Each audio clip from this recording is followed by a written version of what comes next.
안녕하세요. 비전의 가족 여러분, 12월 22일 월요일 말씀 토크 라디오의 문을 엽니다.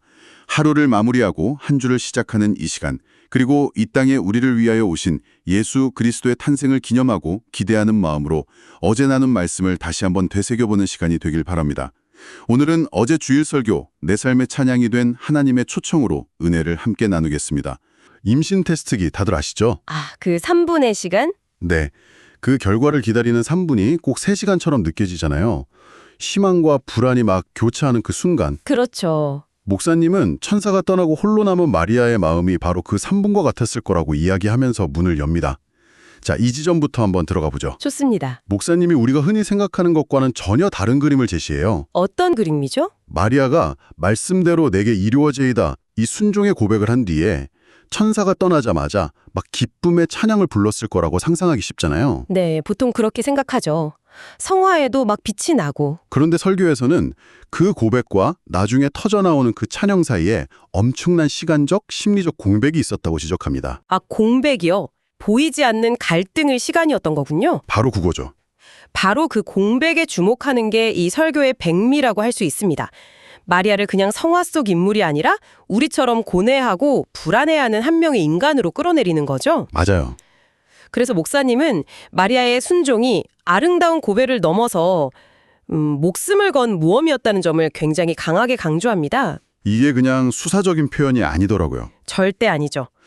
당시의 시대적 배경을 모르면 이 말의 무게를 실감하기가 어려운데 설교에서 신명기 22장 율법을 언급하잖아요. 네, 그 부분을 짚어주는 게 중요했어요. 약혼한 처녀가 임신했다. 이건 그냥 손가락질 받고 끝나는 문제가 아니었습니다. 그렇죠.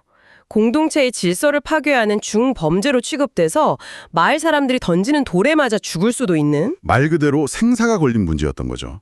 게다가 천사가 뭐랄까 좀 불친절했어요. 하하, 불친절했다고요? 노는 메시아를 낳을 것이다. 이 엄청난 결과만 알려줬지 그 과정에서 겪게 될 구체적인 어려움들. 네, 예를 들면 약혼자 요셉에게는 뭐라고 설명해야 할지, 부모님과 마을 사람들의 그 의심의 눈초리는 어떻게 감당해야 할지. 네, 그런 대처 매뉴얼은 한 줄도 주지 않았다는 겁니다. 그야말로 망망대해에 혼자 뚝 떨어진 심정이었을 거예요. 이런 막막한 상황이 비단 마리아만의 이야기는 아니었다는 점을 설교는 다른 성경 인물들을 통해 보여줍니다. 아브라함 이야기가 나오죠? 네, 아들 이삭을 바치러 가는 그 3일길. 성경은 거의 침묵하잖아요. 그렇죠. 아들에게는 하나님께서 다 준비해 놓으셨을 거야 라고 태연하게 말했지만 그 3일 내내 머릿속은 얼마나 복잡했을까요? 만약 하나님이 정말 아무것도 준비 안 해놓으셨으면 어떡하지 이 질문이 떠나지 않았을 거라는 거죠. 요셉 이야기도 아주 흥미롭게 풀어내요. 목사님이 영화 이름이 요셉이라면서 하셨던 이야기? 맞아요. 형들과 부모가 자기에게 절하는 꿈을 꾸었다는 비전과 훗날 이집트의 국무총리가 되었다는 성취 사이에 우리가 잘 알다시피 노예로 팔려가고 억울하게 감옥에 gat히는 등 끔찍한 과정이 있었죠. 결국 이 모든 이야기가 가리키는 건 하나입니다. 위대한 부르심, 큰 결단 뒤에는 반드시 현실 자각 타임, 이른바 현타가 온다. 그리고 목사님은 이것이 믿음이 부족해서가 아니라 오히려 그 믿음이 진짜이기 때문에 겪는 지극히 당연한 과정이라고 선언합니다. 그러니까 순종의 고백 직후가 가장 위험한 순간이라는 거군요. 믿음이 진짜이기 때문에 오히려 더 큰 의심이 찾아온다는 이 역설. 여기서 마리아는 어떻게 반응했을까요? 무너졌을까요? 아니면 움직였을까요? 주저앉아 있지만은 않았다는 게 중요합니다. 그 깊은 내적 갈등 속에서 마리아는 행동을 선택하죠. 천사가 유일한 단서이자 증거로 알려주었던 친족 엘리사벳을 찾아가기로 결심합니다. 그런데 이 여정이 무슨 옆 동네 마실 가는 수준이 아니었어요. 맞아요. 목사님이 지리적인 거리를 짚어주는데 마리아가 살던 나사렛에서 엘리사벳이 있던 예루살렘 근처 유대 산골까지 거리가 약 140km래요. 와, 140km요? 네. 지금이야 차로 금방 가지만 당시 교통수단을 생각하면 최소 닷새에서 엿새는 꼬박 걸리는. 그것도 임신 초기 몸으로 가기에는 정말 멀고 험한 길이었던 거죠. 그렇죠. 그래서 성경에 나오는 빨리 갔다는 표현에 대한 목사님의 해석이 굉장히 설득력 있게 다가옵니다. 이게 물리적인 속도, 그러니까 막 뛰어갔다는 의미가 아니라는 거죠. 네. 어떻게든 이 불안과 의심을 해소하고 확인받고 싶은 그 내적인 긴박감의 표현으로 읽어야 한다는 거죠.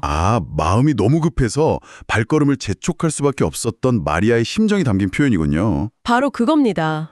여기서 설교는 아주 근본적인 질문을 던져요.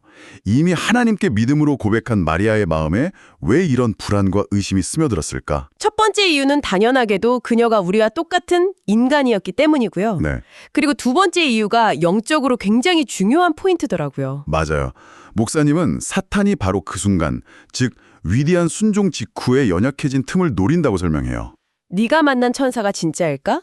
너 혼자 헛것보고 착각하는 거 아니야? 이런 의심의 속삭임이 가장 강력하게 들려오는 순간이라는 거죠. 신학자 오스왈드 챔버스의 말을 인용한 부분에서 저도 무릎을 탁 쳤습니다. 아, 엘리야 이야기. 네, 갈멜산에서 바알 선지자 850명과 싸워 이긴 위대한 선지자 엘리야가 바로 다음 순간 노뎀나무 아래 쓰러져서 죽고 싶다고 절규하잖아요. 영적 승리의 정점에서 오히려 가장 깊은 침체가 찾아올 수 있다는 이 역설. 이건 믿음이 없어서가 아니라 그 믿음이 진짜이기 때문에 겪는 영적 전쟁의 후유증 같은 거라는 설명이 정말 와닿았어요. 바로 그 지점에서 설교는 이 이야기를 듣고 있는 우리에게 아주 강력한 위로의 메시지를 건넵니다. 만약 당신이 하나님의 뜻에 순종하기로 결단했는데 오히려 상황이 더 꼬이고 마음이 불안하다면 두려워하지 마십시오. 당신은 길을 잘못 가고 있는 게 아니라 마리아나 아브라함처럼 가장 위대한 믿음의 여정 한가운데를 걷고 있는 것입니다. 가짜는 고민하지 않는다. 진짜 믿음이기에 진통이 있다. 이 한마디가 정말. 네, 오늘 이 설교를 통해 여러분이 꼭 붙잡으셨으면 하는 핵심 중 하나인 것 같아요. 자, 그럼 그 길고 불안했던 여정의 끝에서 마리아는 무엇을 만났을까요? 그 모든 불안을 한순간에 잠재운 결정적 장면으로 넘어가 보죠. 바로 엘리사벳과의 만남입니다. 마리아가 엘리사벳의 집에 도착해서 인사를 건네자 정말 놀라운 일이 벌어지죠. 네, 엘리사벳이 성령으로 가득 차서 큰 소리로 외칩니다. 여자 중에 네가 복이 있으며 내 태중의 아이도 복이 있도다. 심지어 아직 아무 설명도 하지 않은 마리아를 향해 내 주의 어머니라고 불러요. 마리아 입장에서는 정말 소름 돋는 순간이었을 거예요. 모든 의심이 눈 녹듯 사라지는. 이 만남이 바로 확증의 순간입니다. 하나님은 한 개인에게 말씀하실 뿐만 아니라 공동체, 특히 앞서간 믿음의 경험자를 통해 그 말씀이 진짜임을 다시 한번 확인시켜 주시는 방식을 즐겨 사용하신다는 거죠. 나요 지극히 개인적이고 주관적인 체험이 타인을 통해 객관적인 사실로 인증받는 순간. 맞습니다. 상상이 꼬리를 물면서 공포가 극에 달하겠죠. 그렇죠. 보이지 않는 것에 대한 공포가 가장 크니까요. 바로 그때 저 앞에서 다른 사람이 나타나서 태연하게 말하는 거예요. 뭐라고 말하죠? 아, 걱정 마세요. 제가 방금 저쪽에서 노루 한 마리가 후다닥 뛰어가는 걸 봤어요. 그 한마디가 내 머릿속을 가득 채웠던 모든 불안과 공포를 한순간에 싹 정리해준다는 거죠. 네, 엘리사벳이 마리아에게 바로 그런 존재였다는 설명입니다. 설거는 이 원리를 영적 공명, 그러니까 spiritual resonance라는 개념으로 확장해서 설명하더라고요. 하나님이 나에게 주신 비전이나 마음이 다른 믿음의 동료를 만났을 때 똑같은 주파수로 울려 퍼지는 경험. 내 안의 작은 소리가 다른 사람을 통해 더 큰 울림으로 돌아올 때 우리는 그것이 나만의 착각이 아니라 하나님의 뜻임을 더 강하게 확신하게 됩니다. 그런데 영적 공명이라는 개념이 조금 위험하게 들릴 수도 있을 것 같아요. 어떤 점에서요? 그냥 내 생각과 비슷한 사람, 나를 지지해주는 사람만 찾아다니면서 이게 하나님의 뜻이구나 하고 확증 편향에 빠질 수도 있지 않을까요? 굉장히 중요한 질문이에요. 목사님도 그 지점을 암시적으로 다루고 있습니다. 엘리사벳은 그냥 마리아의 말을 무조건 믿어준 사람이 아니에요. 그녀는 마리아보다 먼저 추자연적인 임신에 경황한 사람이었고 성령의 감동을 통해 마리아의 상태를 분별했죠. 그러니까 건강한 영적 공명은 단순히 감정적인 지지나 동의가 아니라 네, 말씀과 성령 안에서 서로의 경험을 비춰보고 분별하는 과정을 포함해야 한다는 겁니다. 나만의 생각에 갇히는 게 아니라 오히려 더 객관적인 하나님의 뜻을 향해 함께 나아가는 거죠.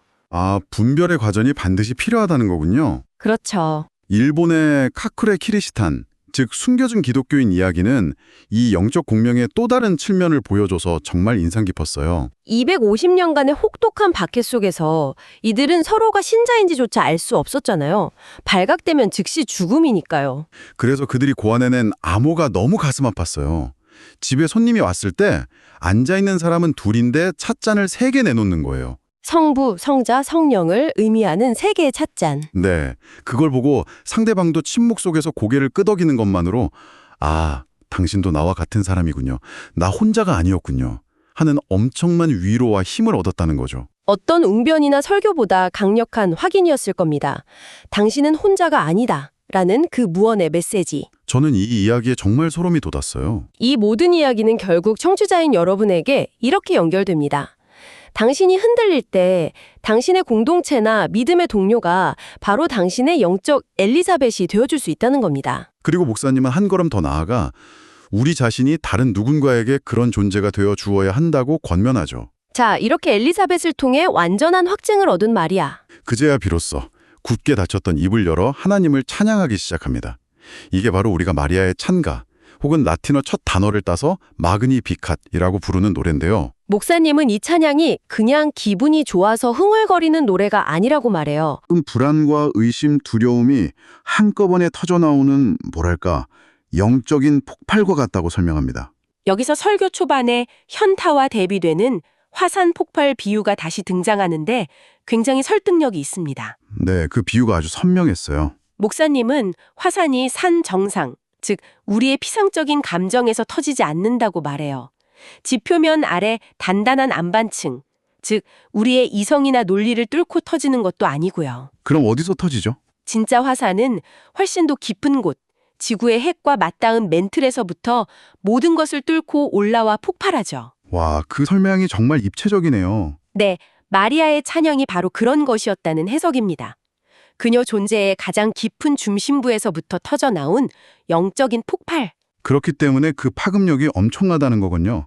화산이 한번 폭발하면 산의 지형 자체가 영원히 바뀌잖아요. 마찬가지로 이런 폭발적인 찬양은 우리의 삶을 근본적으로 그리고 영구적으로 변화시킨다는 겁니다. 마그네피캇이라는 단어의 뜻이 크게 하다, 확대하다라는 설명도 이 비유와 연결되면서 의미가 확 살아나더라고요. 우리의 찬양과 예배가 바로 이처럼 하나님을 내 삶에서 그리고 세상에서 더 크게 드러내고 선포하는 행위가 되어야 한다는 거죠. 바로 그 지점에서 목사님은 우리가 드리는 예배를 두 가지 종류로 명확하게 대조합니다. 하나는 방금 말한 화산 폭발 같은 예배예요.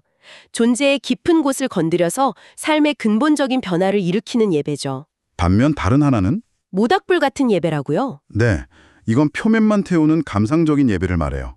아, 예배 드릴 때는 막 눈물도 나고 뜨거운데 교회 문을 나서는 순간 그 열기가 쉽게 식어버리는. 맞습니다. 일상의 삶에는 아무런 영향을 주지 못하는 일시적인 감정의 해소에 그치는 예배. 목사님은 우리의 예배가 모닥불에 머물러서는 안 되고 삶의 지형을 바꾸는 화산 폭발이 되어야 한다고 강력하게 도전합니다. 하나님을 크게 한다는 개념을 설명하려고 목사님이 주기도성 부를 때의 개인적인 경험을 나눈 부분도 정말 재밌으면서도 메시지가 분명했어요. 아, 맞아요.